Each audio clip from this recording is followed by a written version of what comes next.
नमस्कार। मैं ज्ञान प्रकाश श्रीवास्तव आपके बीच हाजिर हूँ।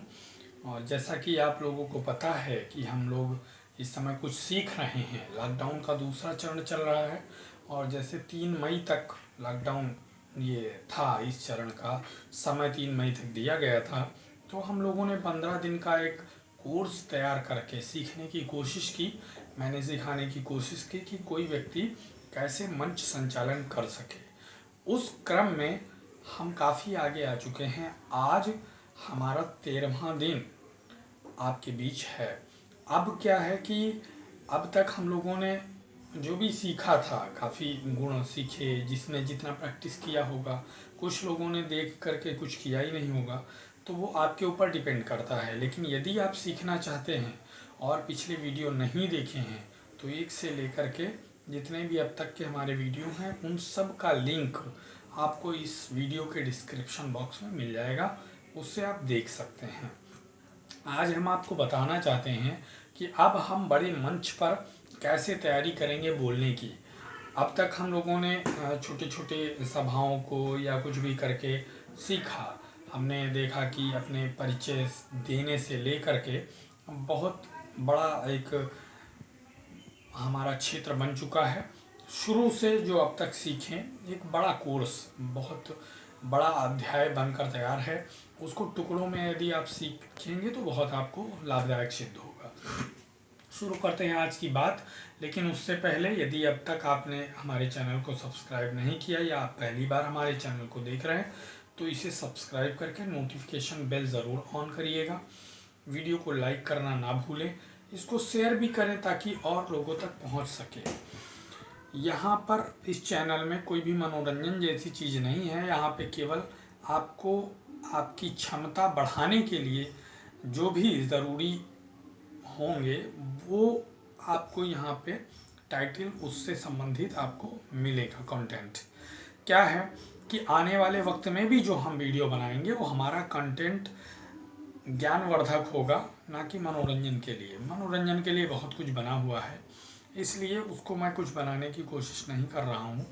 हमारी जो विधा है उस विधा से जुड़कर हम एक नया कोर्स के रूप में मंच संचालन सिखा रहे हैं। तो आज तैयारी है एक बड़े मंच को संचालित करने के लिए। जब संचालन करने कोई व्यक्ति जा रहा होता है तो उसको क्या लगता है, जाने कैसे। बड़े बड़े संचालन आप लोगों ने देखे होंगे, कवि सम्मेलन के संचालन होते हैं। बहुत ज़्यादा वो कठिन चीज़ है, क्योंकि वहाँ पे मानस पुत्र सरस्वती जी की जिन पर कृपा हो, कलम के सिपाही सब आते हैं। तो जब वक्ता इतना विद्वान होता है तो इतने वक्ता होंगे, उनका संचालक कितना विद्वान होगा।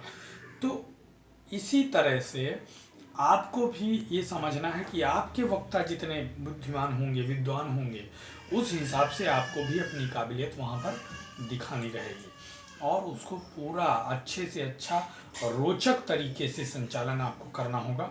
और मंच संचालन केवल एक शौक के रूप में ही नहीं, आप एज ए कैरियर भी इसको आप बना सकते हैं। कैरियर भी बनाया जा सकता है संचालन में।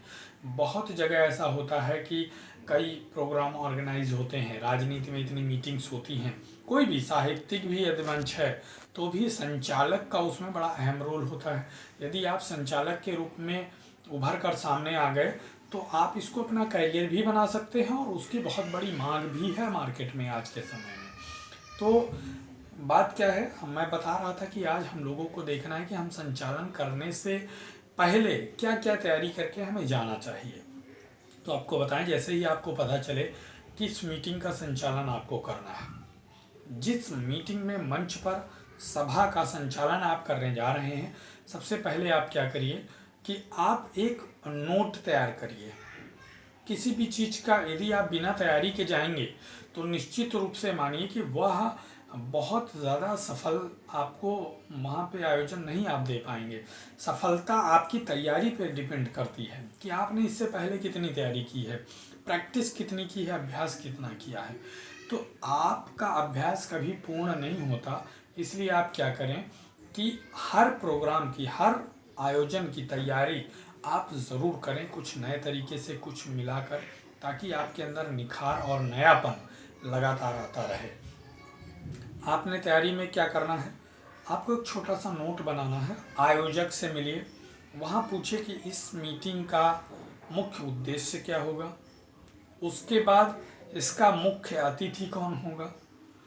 मीटिंग का संचालन तो आप कर ही रहे हैं, किंतु इसका अध्यक्षता, मीटिंग की अध्यक्षता, उस सभा का अध्यक्षता का कौन पद ग्रहण करेगा, कौन उसकी अध्यक्षता करेगा। फिर उस सभा का वहाँ का अध्यक्ष कौन होगा। अध्यक्ष और अध्यक्षता में बहुत बड़ा अंतर है। अध्यक्ष जैसे कि आपकी कोई विधानसभा स्तर की मीटिंग हो रही है और विधानसभा का अध्यक्ष है, जिले पर कोई मीटिंग हो रही है तो जिला अध्यक्ष है, लेकिन जिला अध्यक्ष जरूरी नहीं है कि उस आपकी मीटिंग की भी अध्यक्षता करे। इस चीज़ को आप समझिएगा, और ना कुछ समझ में आए तो आप कमेंट के जरिए पूछ भी सकते हैं। तो अध्यक्षता कौन करेगा और वहाँ का अध्यक्ष कौन होगा, बाकी मंच पर बैठने वालों की संख्या कितनी होगी, कौन कौन बैठेगा, महासचिव बैठेगा, उपाध्यक्ष बैठेगा, या फिर और कोई विशिष्ट अतिथि बैठेगा। मुख्य अतिथि और विशिष्ट अतिथि होता है, तो कौन कौन बैठेगा, किस किस चेयर पे बैठेगा, क्या उनका क्रम होगा, ये सब आप उस पर नोट करेंगे। फिर क्या है कि माल्यार्पण कैसे होगा, दीप प्रज्वलन कैसे होगा। दीप प्रज्वलन कैसे का मतलब क्या है कि उसको कौन कौन करेगा, मुख्य अतिथि दीप प्रज्वलन करेंगे, या फिर अध्यक्ष जो है वो करेगा, या जो अध्यक्षता कर रहा है वो व्यक्ति करेगा। तो इन सारी चीज़ों को आपको पहले ही समझ लेना है आयोजक मंडल से। आयोजक जो उसका होगा वो आपको बताएगा। इसके पश्चात क्या करना है, आपके पास नोट तैयार है, फिर आप एक तरफ लिखिएगा कि उसके वक्ता कौन कौन से होंगे, किसको किसको बुलाना है। आप तो नहीं जानते, क्योंकि आप तो संचालक हैं, आप उसके आयोजक नहीं हैं जो आप जान जाएं किसको बुलाना है, ना आप उसके मालिक हैं, आप केवल संचालन कर रहे हैं। तो आपको बुलाना है कि कौन कौन वक्ता हैं, उन वक्ता का नाम, वो वक्ता है क्या, जो व्यक्ति बोलने आ रहा है वो है क्या, उसका पद क्या है। उसके बाद उसके कुछ चीज़ें उसके बारे में यदि आप जान सकें, कोशिश करें जानने की, तो वो आपको मंच संचालन में बड़ी सुविधा मिलेगी। फिर जब माल्यार्पण होगा तो उस सभा की जो अध्यक्षता कर रहा है उसका माल्यार्पण कौन कौन करेगा, जो मुख्य अतिथि है उसका माल्यार्पण कौन करेगा, अध्यक्ष का माल्यार्पण कौन करेगा, ये सारी चीज़ें आयोजक मंडल ही बताएगा। यदि आपके ऊपर बहुत सारी चीज़ें डिपेंड कर दें वो लोग कि भाई आपने हिसाब से करा दिए, ये हमारे पास नाम हैं, ये लोग ये हैं, ये लोग ये हैं, इनका पद ये है, आप आयोजित कर दीजिए, आप इसको विधिवत ढंग से संचालित कर दीजिए। तो आप याद रखिएगा कि कोशिश करिए कि जो माल्यार्पण हो वो जो जिसका माल्यार्पण हो रहा है तो माल्यार्पण करने वाला व्यक्ति उससे नीचे के पद पे होना चाहिए। कोशिश करिएगा, ये ज़्यादा बेहतर होता है। और प्रतीक चिन्ह जब भेंट करना हो या कुछ भी भेंट करने की ज़रूरत हो तो कोशिश करिएगा कि इस हिसाब से उसको समन्वय करके आपस में समझकर वहाँ के आयोजक मंडल से भी विचार विमर्श करके आप उसको बाकायदा सेट करिएगा। इन सब चीज़ों का बड़ा असर पड़ता है संचालन पर, कौन किसको प्रतीक चिन्ह वहाँ पे भेंट कर रहा है, मोमेंटो कौन दे रहा है, कौन माला लेकर आ रहा है, कौन माल्यार्पण कर रहा है। तो ये सब चीज़ आपको पूरी तरह से एकदम मैनेज करना है। हर मैनेजमेंट का खेल है, यहाँ से मैनेजमेंट भी आपको आएगा, लीडरशिप स्किल आपके अंदर आएगी, नेतृत्व की क्षमता आपके अंदर आएगी, और मंच संचालन तो आप कर ही रहे हैं। क्या होगा, अब बात यहाँ पे कुछ एक दो पॉइंट मैं आज और बताने वाला हूँ जिसको गौर करिए कि जब मंच पे आप बुलाना शुरू करेंगे बोलने के लिए, तो उससे पहले आपको मंच पे जो कुर्सियाँ हैं उस पर बैठाना होगा लोगों को। तो सबसे पहले क्या करिए कि वहाँ पे बुलाइए जो आज की सभा की अध्यक्षता करने वाला व्यक्ति है, उसको सबसे पहले बुला करके मंच पर बैठाइए। फिर वहाँ के अध्यक्ष को, फिर महासचिव को, उपाध्यक्ष को, या जो भी लोग बैठने वाले हैं, क्योंकि मुख्य अतिथि तो भी आया नहीं होगा, वो तो बाद में आएगा, जब आएगा तब उसका स्वागत करिएगा। विशिष्ट अतिथि जो भी लोग हैं उस क्रम में उनको मंच पे बैठा दीजिए। अब क्या करिए, उनका माल्यार्पण करा दीजिए।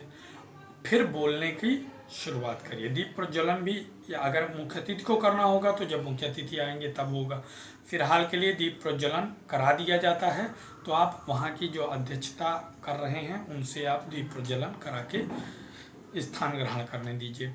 अब जब बोलने का क्रम आता है कि मंच पे बुलाना है किसी को बोलने के लिए वक्ता को, तो याद रखिए हमेशा शुरुआत में जो अभी हमारे नए कार्यकर्ता हैं, छोटे मोटे वक्ता हैं, देखिए वक्ता कोई छोटा नहीं होता, लेकिन फिर भी जिन लोगों का बहुत अधिक महत्व अभी इसमें नहीं है, कुछ लोग सीख रहे हैं, माहौल बनाने के लिए, शुरुआत करने के लिए पहले उनको बुलाइए।